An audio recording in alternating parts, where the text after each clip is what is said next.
7 winner Prashanth ప్రస్తుతం మనతో పాటు ఉన్నారు. అతను ఉదయం నుంచి అజ్ఞాతంలో ఉన్నట్టు వార్తలు వస్తున్నాయి, కానీ అతను ఇక్కడే తన ఇంటి దగ్గరే ఉన్నాడు. తను టెంపుల్ కి వెళ్ళొచ్చని చెప్పి దైవ దర్శనానికి వెళ్ళొచ్చు సాయిబాబా తాను ఒక పూజా కార్యక్రమంలో ఉన్నానని చెప్పి మనతో పాటు పల్లవి ప్రశాంత్ అయితే స్పష్టం చేస్తున్నారు. ప్రస్తుతం మనతో పాటు పల్లవి ప్రశాంత్ ఉన్నారు, ఒకసారి వారితో మాట్లాడదాం. ప్రశాంత్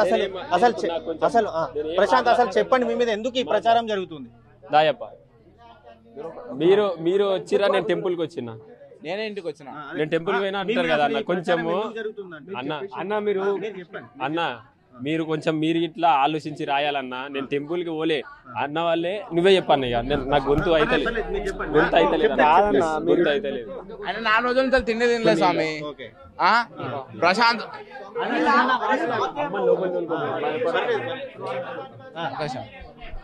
ప్రశాంత్ నేను ఎప్పుడు ఎక్కడికన్నా కాదనుకుని వస్తాడు. నిన్న నాది వంగపల్లిలో పడి పూజ అయింది విశేషంగా. తాంత్రిక స్వామి కేరళ నుంచి పిలిపించి పెద్ద ఎత్తున చేసిన. అక్కడికి ప్రశాంత్ రాలే. ఎందుకంటే ఏమైంది ప్రశాంత్ నా దగ్గరికి రావా అని అంటే, అన్న ఇంటికాడ జనాలు ఉన్నారన్న, ఇబ్బంది అవుతుంది, నీ దగ్గర నేను ఎప్పుడైనా కలుస్తా అన్న.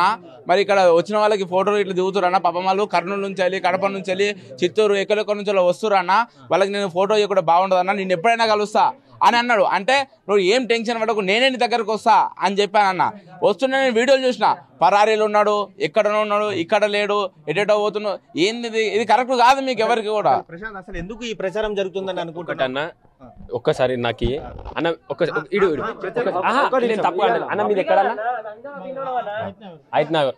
ఐత్నగర్ ఏడు ఉంటుంది మీ మీద ఎందుకు ఇప్పుడు మాట్లాడతాను నేను ప్లీజ్ అన్న మీది ఎక్కడ అన్న? మీది దళితాబాద్. ఒక్కసారి ఎక్కడి నుంచి వచ్చారు? ఒక్కసారి 2 సార్లు చెప్పురే. కర్నూలు పత్తికొండ. ఉదయం నుంచి ఇంటి దగ్గరే ఉన్నాడా? నేను సాయంత్రం కాదు, ఉదయం నుంచి ఇంటి దగ్గరే ఉన్నాడు. ఉదయం నుంచి ఇంటి దగ్గరే ఉన్నాడు. ఇంటర్వ్యూ ఇస్తే మంచోడు, ఇంటర్వ్యూ ఇవ్వకపోతే చెడ్డోడా? కథలేంది అసలు ఇది ప్రచారం ఎందుకు జరుగుతుంది? ఒక్క నిమిషం మాట్లాడదు అసలు ప్రచారం ఎందుకు జరుగుతుందని ఒక మాట. వాడు నిన్న వచ్చిండు ఇంటికి, వానికి ఏం ఆయన బయటికి 105 రోజులు లోపల ఉన్నాడు. బయటకు వచ్చి 2 రోజులు ఆయనకి ఏం జరుగుతుంది అన్న సంగతి ఏం తెలుస్తుంది? బయట ఏం జరుగుతున్న సంగతి ఏం తెలుస్తుంది? నువ్వు ఎందుకు బంద్ చేసినావు? అదే బంద్ చేయలే, నడుస్తున్నదా? అయితే మీకు ఇంటర్వ్యూ ఇస్తే మంచోడు, ఇంటర్వ్యూ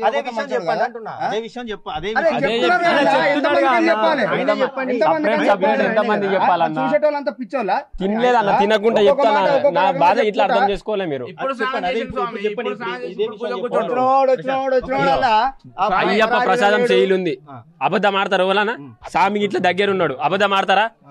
ఏమేం రాత్రి అన్న వీడియోలు ఇవ్వకపోతే నెగటివా? 5 మంది ఉన్నారు. ఒకవేళ మా ఇంట్లో ఏమన్నా జరిగితే 5 మంది ఫోటోలు పెడతా, అది మీరే ఇక చూడాలి. 5 మంది ఫోటోల మీద కేసు గిట్లు ఇస్తాను నేను. 5 మంది. ఇది మొత్తంగా ప్రశాంత్ చెప్తున్నది అంటే, తాను ఎక్కడికి పోలేదు, ఇక్కడే ఉన్నాను, ఖచ్చితంగా తాను ఇంటి దగ్గరే ఉన్నాను. తాను బిగ్ బాస్ ట్రోఫీ గెలిచిన తర్వాత నేరుగా ఇంటికే వచ్చాను, 2 రోజుల నుంచి కూడా ఇంటి దగ్గరే ఉన్నా అని చెప్పి అయితే పల్లవి ప్రశాంత్ స్పష్టం చేస్తున్నారు. కావాలనే తనపై దుష్ప్రచారం, కావాలనే గిట్టని వాళ్ళు ఎవరైతే ఉన్నారో తనపై ఇంటి దగ్గర అందుబాటులో లేడు, పరారులో ఉన్నారంటూ దుష్ప్రచారం చేస్తున్నారని చెప్పి అయితే పల్లవి ప్రశాంత్ చెప్తా ఉన్నారు. కెమెరామ్యాన్ రమేష్తో శ్రీనివాస్, ఎన్టీవీ, గజ్వేల్ నుంచి.